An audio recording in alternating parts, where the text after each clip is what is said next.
Hello po, isang magandang umaga. Tayo po ngayon ay kasalukuyan na andito po ako sa aking pataniman po ng mais. Nandito po tayo ngayon sa Sitio Lagarian, Barangay Calantas, Rosario, Batangas. Ito po ay akin pong ipinatraktura at tayo mapalad po tayo nakahiram sa ating pong samahan ng Model Farm. Dito po ay ating pong ipakikita kung ano po ang kakayanan at kung alin po ang pwedeng dalihin ng traktura. Ano po? Ito po ay ating pong nahiram sa samahan po ng Model Farm, trakturang ito. Kami po ngayon ay nandito po sa kabundukan ng Calantas. Ito po ang aking pong matagal na ipinananawagan na almost 17 years. Ngayon po ay nakuha ko na at ako po ay nakinabang. Dahil lang po sa tulong ng ating DA, kami po ay napagkalooban doon sa aming isang samahan ng traktura. Ito po ang aking pong kinukuha kung bakit po kailangan namin ng traktora dahil sa kadahilan ng ang ating pong pagsasaka ay kinakailangan po tayo magbungkal ng lupa. Ngayon po natugunan na.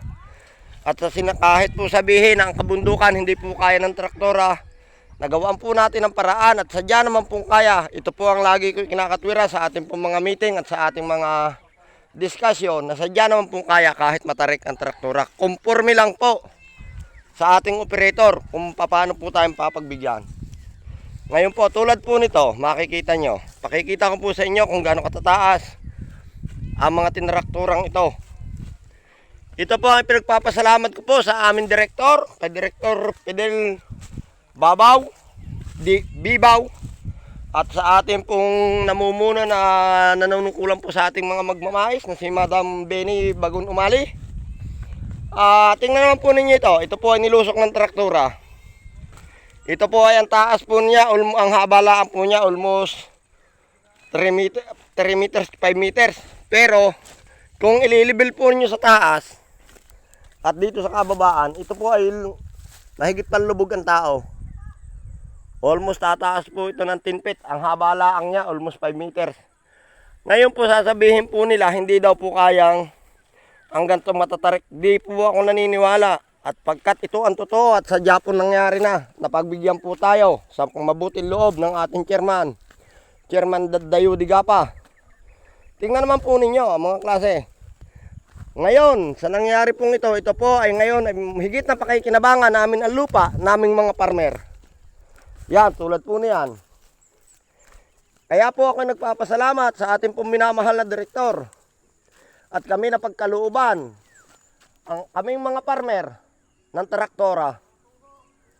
At ito ho ay amin ho ngayong kasalukuyang ginagamit dito sa Barangay Calantas. Sa kaunting puhunan, katulad po nitong inyo nakikitang ito po ay itong isang ispan na ito.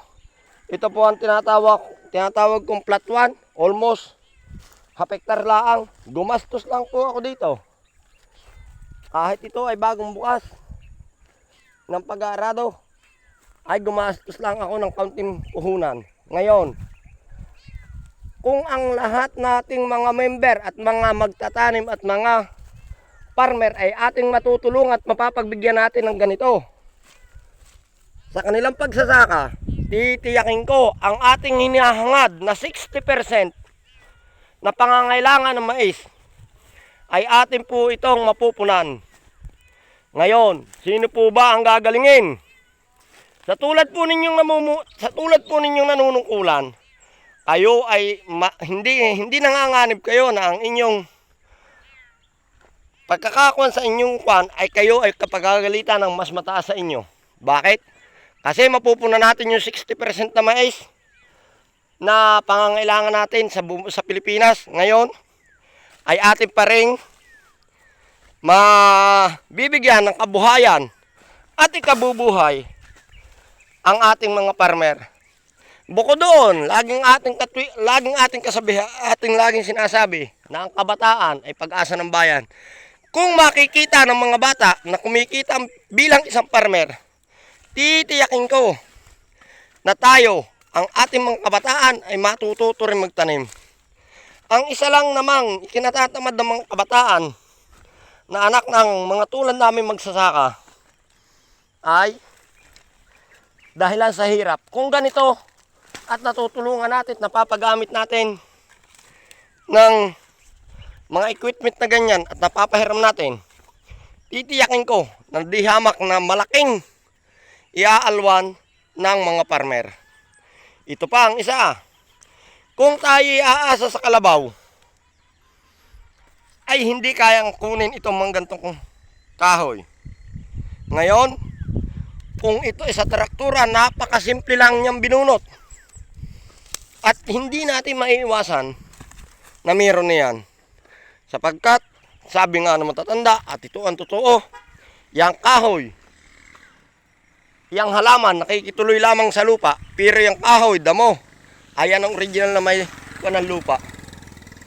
Kaya pong muli, ako po'y nagpapasalamat sa ating minamahal na direktor, kay Sir Fidel Bibaw, kay Madam Zoila, kay Sir Ma'am Beni Bagon Umali. Maraming pong salamat. Ako po pala uli ang inyong katambay na magsasaka, Kuya Manuel Aracas. Salamat!